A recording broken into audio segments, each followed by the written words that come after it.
Hello, everybody. Oh, it's always great to be back here in New Jersey.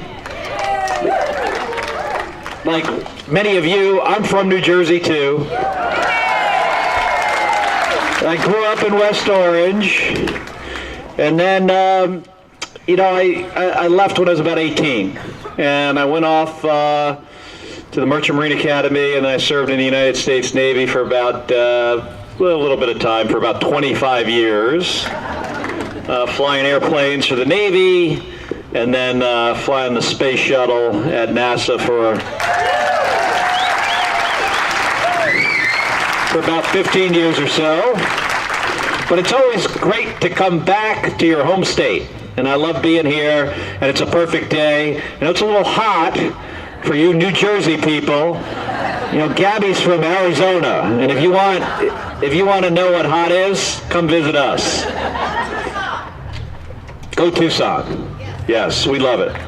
But we love New Jersey too. Gabby loves coming back here with me. We were just in my hometown of West Orange, just up the street. And we were with your great governor today. You got an awesome new governor.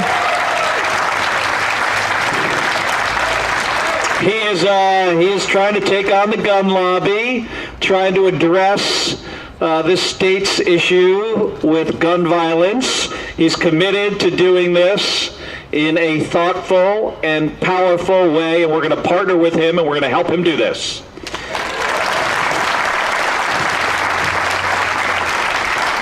Because New Jersey, despite being one of the best states to live in the country, and one of the safer states as well, also does have a gun violence issue. And often, the issue here in New Jersey isn't necessarily related to the laws here. It has to do with federal law, and it has to do with how easy it is for people to traffic firearms from states with weaker laws to your home and your community here in New Jersey. And Gabby realizes, and she often tells me, that this is a marathon and not a sprint. So don't get discouraged. It's a step-by-step process. And one of the first steps is to show up. And all of you have done that here today. You have shown up. So I want to thank you for that. I want to thank you for raising your voice, using your voice, and for saying that you're not going to just accept the status quo. We see that all too much, and that is not the path to a solution. And right now, the status quo on this issue and so many others is crippling our country, and on this issue, it results in the loss of too many lives. Now, when our president and the NRA-backed politicians are celebrating profits in Dallas last week, the CDC, the Center for Disease Control, released some numbers of their own. And that was that in 2016, we had 38,000 gun deaths in this country. And get this, more than 116,000 other people were shot and injured. And that's a lot of people. I mean, think about that. That's over 150,000 people in 2016 alone. More than 100 killed every day, more than 300 wounded every single day of last year. Non-fatal gun injuries, they increased from 2015 to 2016 by nearly 40%. 40%. It's the largest single increase in more than a decade. Now, our gun death rate rose for a second straight year in 2016. And if we do nothing, if we stick with the status quo, you know what's going to happen? It's just going to get worse. You know, about the shooting in Parkland, at the high school in Parkland, and that generation, this generation of kids, including kids here in New Jersey, I think they've woken us up.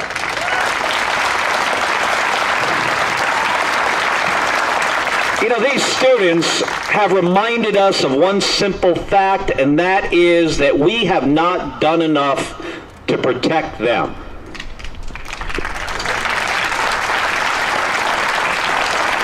And it's clear, that young people don't want the National Rifle Association to have sway over our Congress any longer.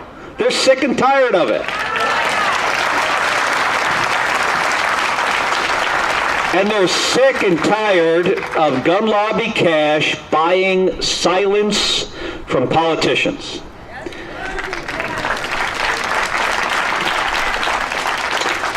And that means, what that means is we need to walk away today and redouble our efforts to get certain people out of office.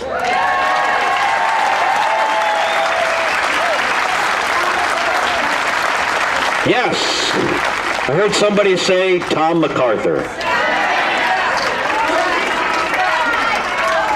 So Tom MacArthur, your member of Congress, Tom MacArthur, has an A rating from the National Rifle Association. And what that means is,